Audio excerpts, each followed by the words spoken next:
Hi aspirants, welcome to Vishnu IAS Academy. Hope you're all doing well.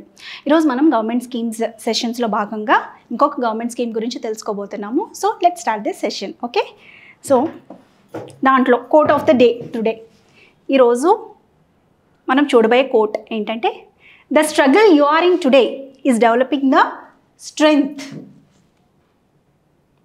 You need for tomorrow.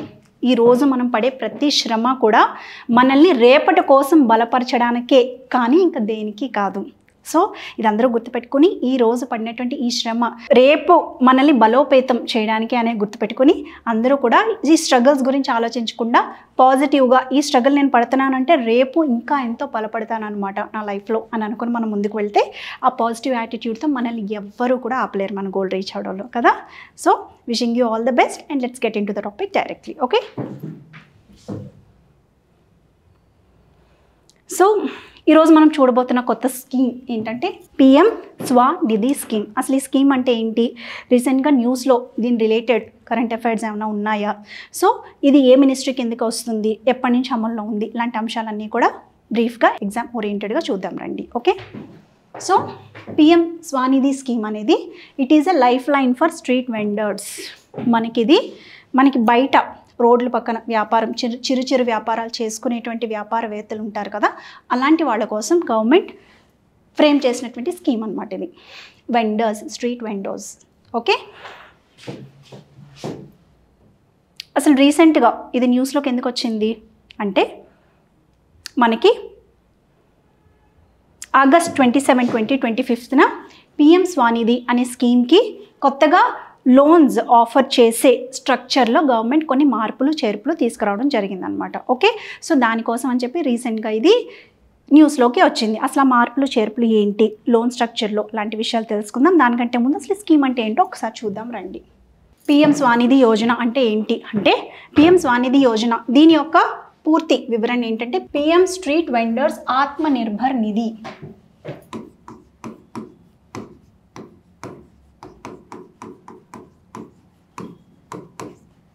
దీని యొక్క పూర్తి elongated form ఇది అనమాట, PM street vendors Atmanirbhar Nidhi. Okay, this has been launched on June 1, 2020. ఎందుకు launch చేశారు దీన్ని? To empower the street vendors and also uplift their economical status. ఎప్పుడు కూడా గవర్నమెంట్ స్కీమ్స్ దేనికోసం ఫామ్ చేస్తారు, ఎప్పుడు బలహీన వర్గాలందరినీ కూడా అప్లిఫ్ట్ చేయడం కోసం, ఎకనామికల్గా వీకర్ సెక్షన్స్ అందరినీ కూడా అప్లిఫ్ట్ చేయడం కోసం, అంతే కదా. సో సేమ్ స్ట్రీట్ వెండర్స్ని కూడా ఇది స్ట్రీట్ వెండర్స్ కోసం ప్రత్యేకంగా డిజైన్ చేయబడినటువంటి పథకం అనమాట. ఓకే, సో ఇది సెంట్రల్ గవర్నమెంట్ స్కీమ్, గుర్తుపెట్టుకోండి.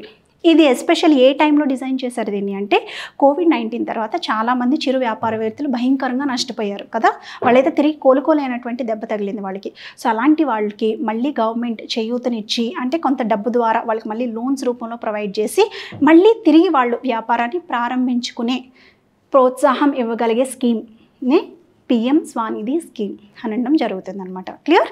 ఓకే, సో ఇది సెంట్రల్ గవర్నమెంట్ స్కీమ్ అంటే funds will be given by central government only to all the states for the implementation of this scheme. మర్చిపోద్దు. మీకు డిఫరెంట్ టైప్స్ ఆఫ్ స్కీమ్స్ కావాలి అంటే నేను ఒక వీడియో చేశాను, what are different types of government schemes అనేది. Vishnu IAS అకాడమీలో మీరు చూడండి, ఖచ్చితంగా you will be empowered. Okay, and next ఇది ఏ మినిస్ట్రీ కిందకు వస్తుంది గుర్తుపెట్టుకోవాలి, చాలా important. Ministry of housing and urban affairs ఈ స్కీమ్ రిలేటెడ్ అఫైర్స్ అన్నీ కూడా చూసుకుంటుంది అనమాట, ministry of housing and urban affairs. Okay, అలాగే ఈ స్కీమ్ ఏం చేస్తుంది, it will be helping in holistic development as well as economic upliftment of the street vendors. ఇందాక చెప్పుకున్నాం కదా, హోలిస్టిక్ డెవలప్మెంట్ అంటే మొత్తం అన్ని యాంగిల్స్లోనూ స్ట్రీట్ వెండర్స్ని అప్లిఫ్ట్ చేసే ప్రోగ్రామ్ ఇది. ఓకే, సో మానసికంగా వాళ్ళకి హెల్ప్ అవుతుంది, అలాగే ఎకనామికల్గా వాళ్ళకి హెల్ప్ అవుతుంది. సో అండ్ నెక్స్ట్ వచ్చేసరికి వాళ్ళ ఫ్యామిలీస్ అన్నీ కూడా పోషింపబడతాయి. Okay, clear? అండ్ నౌ అసలు ఈ స్కీమ్ ఏం చేస్తుంది, వాట్ డస్ దిస్ గివ్ అంటే, it will be providing collateral free working capital loans. అంటే అర్థం ఏంటంటే, మనం ఎక్కడైనా లోన్ తెచ్చుకోవాలి అంటే సాధారణంగా మన దగ్గర నుంచి ఏదో ఒక సెక్యూరిటీ ఆశిస్తారు వాళ్ళు, అవునా? ఒక మనీ లెండర్ అయినా సరే మన దగ్గర ఏదైనా వస్తువుని తీసుకుని మాత్రమే దానికి వాల్యూ కట్టి మనకు అప్పు ఇవ్వడం జరుగుతుంది. సో దాన్ని కొలాటరల్ లోన్ అంటారు. కానీ ఏ సెక్యూరిటీ లేకుండా లోన్స్ ఇవ్వడాన్ని collateral free working capital loans అంటారు. ఓకే, అంటే గవర్నమెంట్ వాళ్ళకి లోన్స్ ఇవ్వడం కోసం వాళ్ళ దగ్గర నుంచి ఎటువంటి సెక్యూరిటీ అడగదు, ఆస్తులు అడగదు, బంగారం అడగదు. సో అవేమీ తాకట్టు పెట్టుకోకుండా ఇచ్చే లోన్ని మనం collateral free working capital loan అని అనడం జరుగుతుంది అనమాట. క్లియర్? సో అలాంటి లోన్స్ గవర్నమెంట్ వాళ్ళకి ప్రొవైడ్ చేస్తుంది. ఎంత amount? 10,000 rupees for 1 year tenure. ఒక సంవత్సరానికి వాళ్ళకి 10,000 రూపాయలు అందించడం జరుగుతుంది అనమాట. ఓకే, సో తద్వారా వాళ్ళు బాగా అట్టడుగు నష్టాల్లో ఉండన వాళ్ళు మళ్ళీ తిరిగి వాళ్ళ వ్యాపారాన్ని, చిన్న చిన్న వ్యాపారాలు, అరటిపళ్ళ వ్యాపారాలు అవ్వచ్చు, లేదంటే పళ్ళ వ్యాపారాలు అవ్వచ్చు, చిన్న చిన్న పాన్ షాప్స్ అవ్వచ్చు, అలాంటి వాళ్ళకి 10,000 సరిపోతుంది కదా అప్పటికప్పుడు గవర్నమెంట్ ఇచ్చేది. సో దాంతో అప్లిఫ్ట్ అయ్యే అవకాశం గవర్నమెంట్ కల్పిస్తుంది అనమాట. క్లియర్? ఇప్పుడు దీనికి ఎలిజిబిలిటీ ఏంటి? అందరూ స్ట్రీట్ వెండర్స్ ఎలిజిబులేనా అంటే no. Street vendors especially urban areas అంటే సిటీస్లో ఉండేటువంటి స్ట్రీట్ వెండర్స్కి మాత్రమే ఈ లోన్స్ వర్తిస్తాయి అన్నమాట. అలాగే ఈ సిటీస్ చుట్టుప్రక్కల జియోగ్రఫికల్ ఏరియాలో ఉండేటువంటి వ్యాపారవేత్తలకు, చిరు వ్యాపారవేత్తలకు కూడా ఇది ఈ లోన్ ఎలిజిబిలిటీ క్రైటీరియా ఉంటుందన్నమాట. బట్ దానికి వాళ్ళకి కొన్ని కండిషన్స్ కావాలి. అదేంటో చూద్దాం రండి. First of all certificate of vending అంటే వాళ్ళ వ్యాపారం, చిరు వ్యాపారం చేసుకోవడానికి పర్మిషన్ ఇస్తూ ఒక సర్టిఫికేట్ ఆ లోకల్ అర్బన్ బాడీస్ వాళ్ళు ఎక్కడైతే ఉంటారో ఆ మున్సిపాలిటీ బాడీస్ వాళ్ళకి ఒక సర్టిఫికేట్ ఇవ్వాలన్నమాట. లేదు అంటే ఒక ఐడి ఏదైనా తెచ్చుకోవాలి వాళ్ళు అక్కడ ఉన్నటువంటి లోకల్ అర్బన్ బాడీ దగ్గరికి వెళ్ళి. అలాంటి వాళ్ళు లేదు, అసలు ఈ సర్టిఫికేట్ లేని వాళ్ళకి, మరి వాళ్ళకి కూడా కావాలి కదా లోన్స్, వాళ్ళకి ప్రొవిజనల్ వెండింగ్ సర్టిఫికేట్ అంటే మనకి ఇంకా డిగ్రీ పాస్ అయిన తర్వాత ఒరిజినల్ మార్క్ లిస్ట్ రాకముందు ప్రొవిజనల్ సర్టిఫికేట్ ఇస్తారు కదా. సో అలాంటి ఒరిజినల్ సర్టిఫికేట్ రాకముందు వాళ్ళకు కూడా ఇచ్చేటువంటి ఈ ప్రొవిజనల్ వెండింగ్ సర్టిఫికేట్ తెచ్చుకుని, మనం ఎలాగైతే ప్రొవిజనల్ సర్టిఫికేట్ తర్వాత ఒరిజినల్ సర్టిఫికేట్ తెచ్చుకుంటామో మార్క్ లిస్ట్ది, అలాగే వీళ్ళు కూడా నెక్స్ట్ ఒక 1 month గ్యాప్లో ఒరిజినల్ సర్టిఫికేట్ లేదంటే ఐడి కార్డ్ తెచ్చుకోవాల్సి ఉంటుంది అనమాట. సో ఈ లోపు వాళ్ళకి టైం అయిపోకముందు ఈ ప్రొవిజనల్ సర్టిఫికేట్ చూపించి వాళ్ళు అర్బన్ బాడీస్ నుంచి తెచ్చుకుని ఆ లోన్ తెచ్చుకోవచ్చు వాళ్ళు గవర్నమెంట్ నుంచి. ఓకే, అండ్ అలాగే సిటీస్లో కాకుండా సిటీస్కి కొంచెం బయట నివసించే వాళ్ళు ఎవరైతే ఉంటారో వాళ్ళ కోసం ఏంటంటే లెటర్ ఆఫ్ రికమెండేషన్, ఆ municipal body, local urban body ఒక రికమెండేషన్ లెటర్ వాళ్ళకి ఇవ్వడం జరుగుతుంది అనమాట. సో బయట ఓకే వీళ్ళు మా సిటీ పరిసరాల్లోనే నివసిస్తున్నారు, వీళ్ళు కూడా లోన్స్కి ఎలిజిబులే అని చెప్పి లెటర్ ఇస్తే వీళ్ళ ముగ్గురు ఈ 3 రకాల వాళ్ళు కూడా వెళ్ళి గవర్నమెంట్ పోర్టల్ అప్లై చేసుకుంటే వాళ్ళకి లోన్స్ ఇవ్వడం జరుగుతుంది. క్లియర్?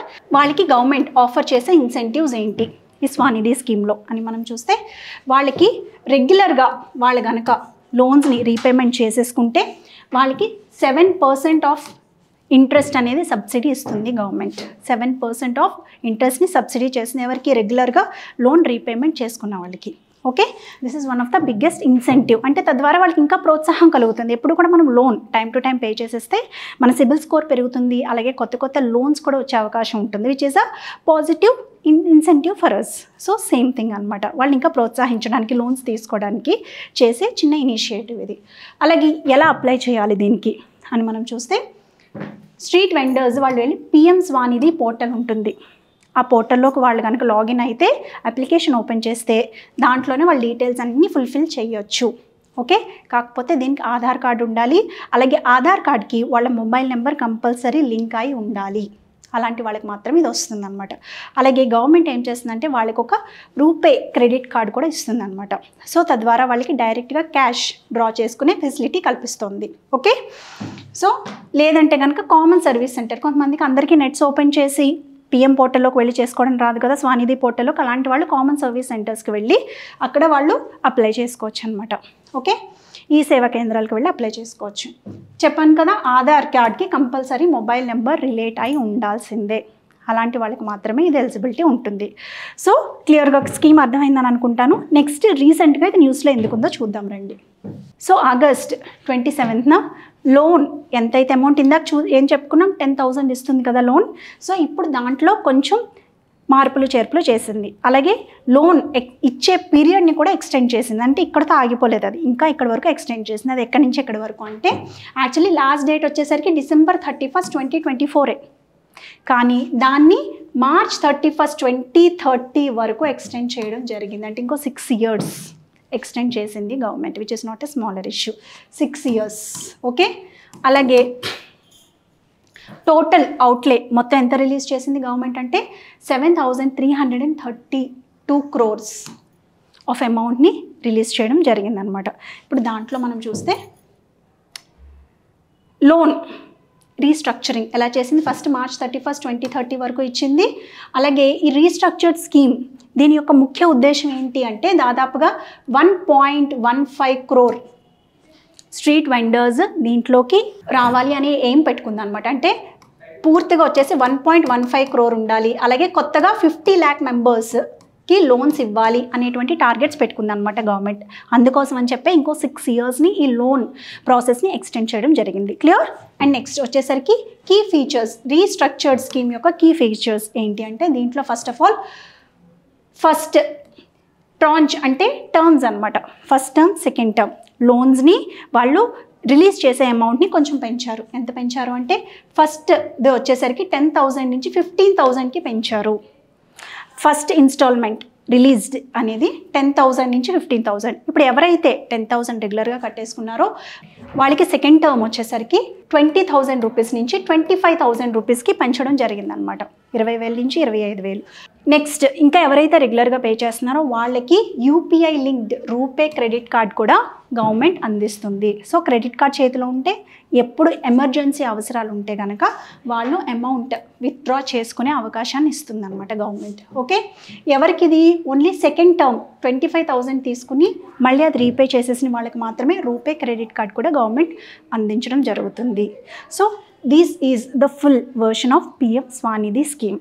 ఓకే.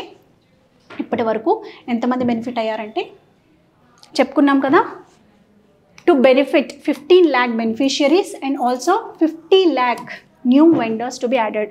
కంపల్సరీ 50 లక్షల మంది ఇంకా అదనంగా ఈ స్కీమ్లోకి రావాలని చెప్పి గవర్నమెంట్ ఇది ఎక్స్టెండ్ చేసింది.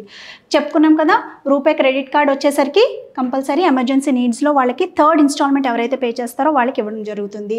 అలాగే నెక్స్ట్ రీసెంట్ స్టాటిస్టిక్స్ ప్రకారం చూస్తే జూలై 2025 ప్రకారం 96 lakh లోన్స్ వర్ డిస్పర్స్డ్.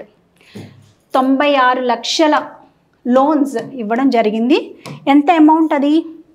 13,797 crore రూపీస్ రిలీజ్ చేసింది జూన్ 2025 కల్లా, అంటే 5 yearsలో. ఓకే. జూన్ 2020లో స్టార్ట్ చేశారు, జూలై 2025 5 yearsకి ఎంత అమౌంట్ రిలీజ్ చేసిందండి government? 13,797 crores of rupees release చేసింది. అలాగే ఎంతమంది స్ట్రీట్ వెండర్స్ ఈ లోన్ వల్ల లబ్ధి పొందారు అంటే 68 lakh. These are the recent statistics. 68 lakh street vendors got benefited out of this PM Swanidhi scheme.